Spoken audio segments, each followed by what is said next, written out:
Welcome back नाज़रीन। पाकिस्तान बामुकाबला भारत, एक बड़ा मैच 41 साल बाद दोनों टीमें आमने सामने हैं और पहली दफा ऐसा हो रहा है कि एशिया कप का फाइनल इन दो बड़ी टीमों के दरमियान खेला जा रहा है।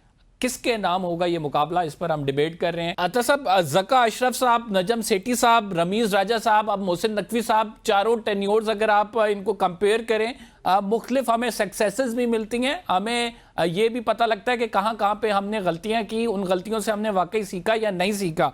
लेकिन इसकी हसनैन की ये वाली बात बड़ी ज़बरदस्त है कि एक फुल टाइम चेयरमैन होना चाहिए, डेडिकेटेड चेयरमैन होना चाहिए और जो टीम होनी चाहिए वो कंसिस्टेंसी के साथ आगे बढ़नी चाहिए। हर टूर्नामेंट के बाद अगर आप टीम चेंज कर देंगे तो जाहिर बात है कि एक तो टीम का वो कॉन्फिडेंस नहीं रहता, प्लेयर्स के ऊपर एक तलवार लटक रही होती है कि अगर आप परफॉर्म नहीं करेंगे तो फौरी तौर पर चेंज कर दिए जाएंगे। तो ये जो पॉलिसी है इसका तसलसल कितना जरूरी है? सर, ये आपको लोगों को तो यही नहीं पता चल रहा कि जनाब पाकिस्तान की टीम की नीचे क्यों गई है। सबसे बड़ी प्रॉब्लम ये है कि पाकिस्तान के प्लेयरों को कॉन्फिडेंस ही नहीं दिया गया। आपने किस प्लेयर की टीम में जगह पकड़ी है, ये तो मुझे बता दें। आपका एक प्लेयर एक मैच खेलता है, अगर वो आउट हो जाता जल्दी तो अब वो 4 मैच नहीं खेलता। बॉलर का भी ऐसे है।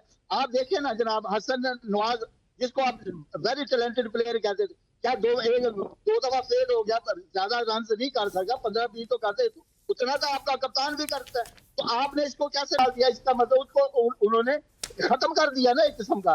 ठीक है, लेकिन आप जब देखें मोहसिन नकवी साहब की जो नाकामी है ना, वो इस वजह से है कि इन्होंने पाकिस्तान की इनकी सारी कबीना बैरोक्रेट पर है, जितने भी क्रिकेट बोर्ड में है सब बैरोक्रेट है। ठीक है, और आकिब जैद ने जो साथ जो तबाही की है वो की है कि प्लेयरों के कॉन्फिडेंस शेयर कर दिए। जब इवन वो कोच भी बना, उसने देख लें कि हर मैच में 3-4 प्लेयर चेंज होते थे, हर मैच में किसी को टिकने नहीं दिया। बॉलर देख लें, इतने बॉलर यंगस्टर है आज किधर है? 35-35 साल वालों से इन्होंने टेस्ट खिलवा दिए। ठीक है, आप मुझे बताएं, मोहम्मद अब्बास 36 साल की उम्र में ले आया। ठीक है, किधर गया वो? इसी तरह आप देख ले हमारे जो आतिफ आतिफ जो था वो किधर गए हैं। ठीक है, और ऊपर से ये कहते क्या है जनाब, हम टीम बिल्ड कर रहे हैं। आपका 95% प्लेयर आपके ओवर 30 है, कोई 31 का है, कोई 32 का है, कोई 35 का है। तो हसन अली देख ले, उसका क्या फ्यूचर है? आपने उन लोगों को कॉन्ट्रैक्ट दिए हुए हैं, सेंट्रल कॉन्ट्रैक्ट दिए हुए हैं 7 साल से। बताए ना, ये जो सेंट्रल कॉन्ट्रैक्ट दिए कि आपके हाथ तो एक कैटेगरी नहीं, आपके पास तो यंगस्टर नहीं है जिनको तो अता साहब, या तो मुल्क में टैलेंट ना हो तो हम ये बात करें, हम इस पर डिबेट करें कि मुल्क में हमारे अता साहब सेकंड टीम। अता साहब सवाल ले लें, या तो हमारे मुल्क में टैलेंट ना हो तो हम ये डिबेट करें, चूंकि मुल्क में टैलेंट नहीं है हमने इस वजह से अबव 30 या अबव 35 प्लेयर्स खिलाए हुए हैं, या फिर हम कहें कि हमारे मुल्क में टैलेंट बहुत ज्यादा है लेकिन हम में कैपेसिटी नहीं है कि उस टैलेंट को पॉलिश करके सामने लाएं, ये भी जिम्मेदारी कोई नहीं लेता है। तो इस सारे मामले में आप अगर जो क्रिकेट है, डोमेस्टिक क्रिकेट, उस पर तवज्जो नहीं देंगे और आप एक जो ग्लैमराइज जिसे हम कहते हैं कि T20 सीरीज, उसको अपना आइडियल बना लेंगे कि वहीं से जो प्लेयर निकलेगा वही टीम में आएगा, तो मेरा ख्याल से ये पॉलिसी तो नुकसान देगी हमें। तो सर इसीलिए तो पाकिस्तान को नुकसान दिया है। आप देखें ना, इनके पास वो आंख ही नहीं है टैलेंट करने वाली। इन्होंने तो पाकिस्तान इतने तो कोटा लबाटी में तजर्बे नहीं हुए जितने इन्होंने आगे जो पाकिस्तान की टीम पर कर दिए। आप मुझे बताएं, पाकिस्तान की हिस्ट्री में कभी फुटबॉलर को सिलेक्टेड हुए थे? कभी वीडियो बनाने वाले?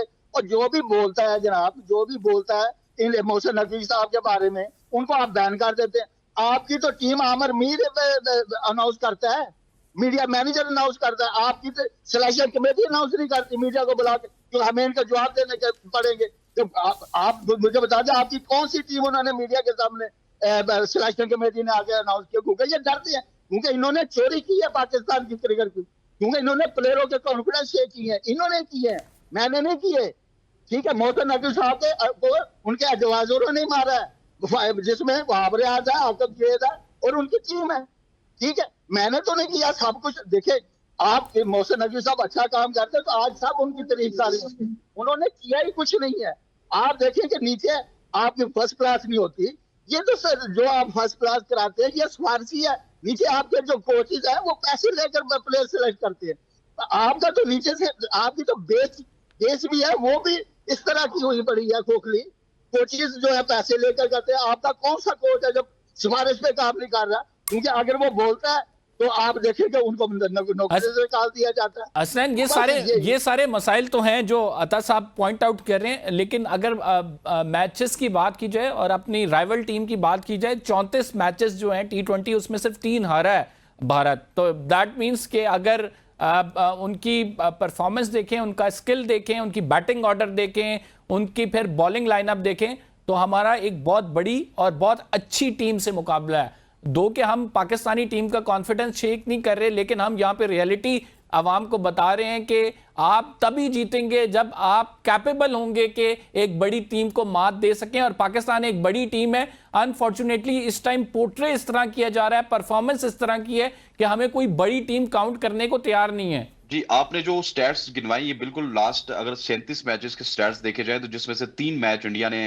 हारे हैं और 34 मैच उन्होंने जीते हैं। लेकिन बात यह है कि मैं आपको बताऊं कि 2017 की चैंपियंस ट्रॉफी में भी यही सिचुएशन थी।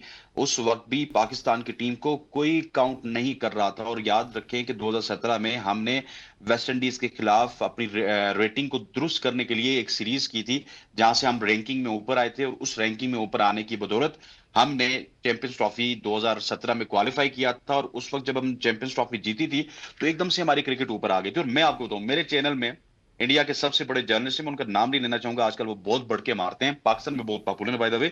उन्होंने 2022 में ये कहा, एशिया कप अभी स्टार्ट नहीं हुआ था, कि पाकिस्तान की टीम, देखें कुदरत का कानून है कि पाकिस्तान बहुत डाउन था, पाकिस्तान ऊपर हो गया है और इंडिया अब डाउन है। ये 2022 के अल्फाज हैं। तो द पॉइंट इज दैट कि आप जब जीतते हैं तो तमाम तर लोग आपकी तारीफ करना स्टार्ट कर देते हैं, जब आप हारते हैं तो नोबडी केयर्स। और आप देखिए, आप कोई तवातर से आ रहे हैं ना, आप मुसलसल आ रहे हैं। आप मोहसिन नकवी साहब की रिजीम की बात करें थे अता साहब, आप इस रिजीम में हारे ही चले जा रहे हैं। एक दफा बंदा हारता है, 2 दफा हारता है, तीसरी दफा हारता है, चौथी दफा। और मैं आपको बताऊं राइट नाउ इंडियन मीडिया क्या कर रहे हैं। इंडियन मीडिया ये पोर्ट्रे कर रहा है कि there is no rivalry any more in between Pakistan and India as far as cricket is concern. क्योंकि जिस तरह के वो रिजल्ट प्रोड्यूस कर रहे हैं लास्ट 3-4 सालों से, अभी इस एशिया कप में देख लीजिए, सो वो ये पोर्ट्रे कर आपको आइसोलेट करने की कोशिश कर रहे हैं। क्योंकि उनको ये समझ आ चुकी है कि जो इंडिया पाकिस्तान का मैच है वो सिर्फ इंडिया को रेवेन्यू नहीं देता, वो डेफिनेटली पाकिस्तान को भी रेवेन्यू देता है। और पाकिस्तान क्रिकेट बोर्ड जो मजे लेता है उस रेवेन्यू के, उस मजे से अपनी टीम नहीं बना पा रहा।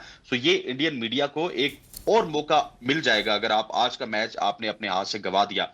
आज का मैच डिसाइड करेगा कि हमारी राइवलरी इंडिया के साथ प्रोलॉन्ग करेगी या नहीं करेगी। अगर आज के मैच में हमने वही रिजल्ट प्रोड्यूस किए जो इससे पहले एशिया कप के 2 मैचेस में हुए, इससे पहले 2022 के बाद हो रहा है पाकिस्तान के साथ, तो मैं यकीन माने आज आपके प्रोग्राम में मैं ये भी कह रहा हूं कि हमारी राइवलरी को बहुत ज्यादा खतरात ला के हम इसी तरह से उनकी तरफ देखते रहेंगे। लेकिन उसके बाद शायद हमें कोई इतना घास ना डाले अगर आज का मैच हमने ना जीता तो। अताउर रहमान साहब, हमें श्रीलंका वाले मैच में बॉलिंग लाइनअप जो था वो एक एग्रेशन के साथ नजर आया, उनमें वो हंगर नजर आया कि किस तरह से हमने ये मैच जीतना है, फाइनल में पहुंचना है। ये 2 के बहुत इंपॉर्टेंट मैच है हमारे लिए, डू एंड डाई की सिचुएशन है। एशिया कप हमारे हाथ में आ जाएगा अगर हम जीत गए। आप समझते हैं कि वही हंगर, वही अप्रोच, वही एग्रेसिवनेस हमें इस मैच में भी नजर आएगी? देखिए सर, पाकिस्तान के बॉलरों ने तो बहुत अच्छी, शाहीन ने अच्छी बॉलिंग की है, ये हारिस राउफ ने अच्छी बॉलिंग की है, ये बाकी सब ने उनको सपोर्ट किया।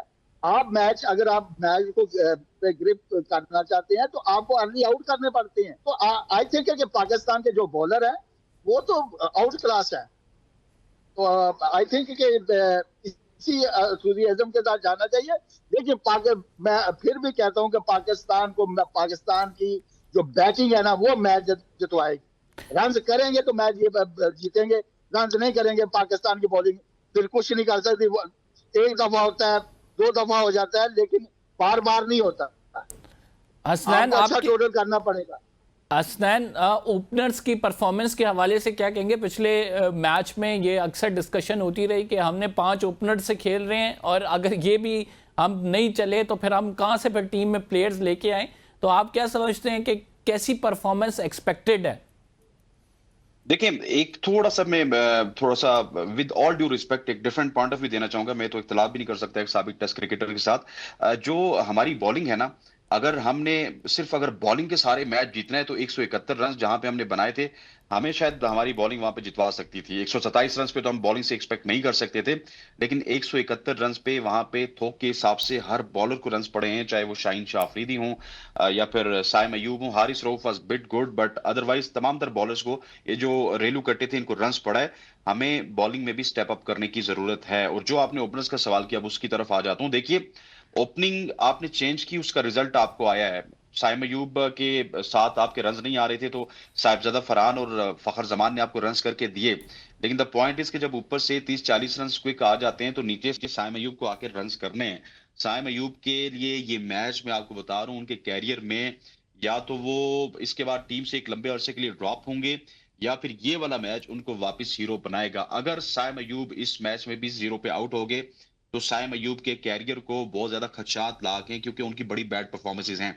आगे अगर बात की जाए तो हारिस की, Haris is a gooder player as far as number 3 या नंबर 4 इज कंसर्न। आप जिस पोजीशन पे उसको ला रहे हैं, उसकी इतनी कलाई में दमखम ही नहीं है कि वो पुरानी गेंद को मार सके। आपने बहुत गलत किया जिस तरह से आपने नवाज को ड्रॉप किया। अगर नवाज वहां पे होते, हसन नवाज की बात कर रहा हूं, तो वो एक ऐसे प्लेयर हैं जो इंडिया वाले मैच में भी, अगर 90 रन इंडिया ने हमने बना लिए थे 10 ओवर्स में, तो अगर हसन नवाज होते तो उनमें वो तमाम तरह कैपेबिलिटीज, इंग्रेडिएंट्स मौजूद थे, वो वहां पे बॉल को मसल करके बाउंड्री से बाहर भेज सकते थे।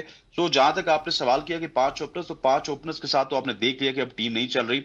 लेकिन अगर वही बात है कि आज वाला मैच हम जीत गए, तो मैं आपको बताऊं, आज वाला मैच जीत गए तो हम सारे भंगड़े डालेंगे, हम कहेंगे हमारे ओपनर्स भी ठीक है, हमारे बॉलर्स भी ठीक है, हमारे स्पिनर्स भी ठीक है।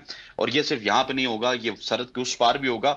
आज वाला मैच सबको हीरो बनाता है, और आज ही वाला मैच है जो प्लेयर्स को भी ड्रॉप करता है, जो मैनेजमेंट को भी ड्रॉप करवाता है, और जो चेयरमैन पीसीबी के सर के ऊपर भी एक लटका रहेगा उनके कैरियर पे, उनकी सीवी पे, कि ये वही वाइस चेयरमैन है जो 6-7 दफा इंडिया से आ रहे हैं। बहुत बहुत शुक्रिया। हसनैन लियाकत हमारे साथ मौजूद थे, अतन साहब हमारे साथ मौजूद थे। नाज़रीन, प्रोग्राम का टाइम ख़त्म हो गया है। हम उम्मीद करते हैं कि पाकिस्तान ये मैच जीतेगा, एशिया कप हमारे मुल्क में आएगा, और पाकिस्तान टीम में जो कुछ तब्दीलियाँ रिक्वायर्ड हैं वो तसलसल के साथ, पॉलिसी के साथ वो तब्दीलियाँ होंगी, और क्रिकेट में दोबारा पाकिस्तान टीम अपना एक नाम बनाएगी। इसी दुआ के साथ कंबर ज़ैदी को इजाज़त दीजिए। अल्लाह ने के बाद।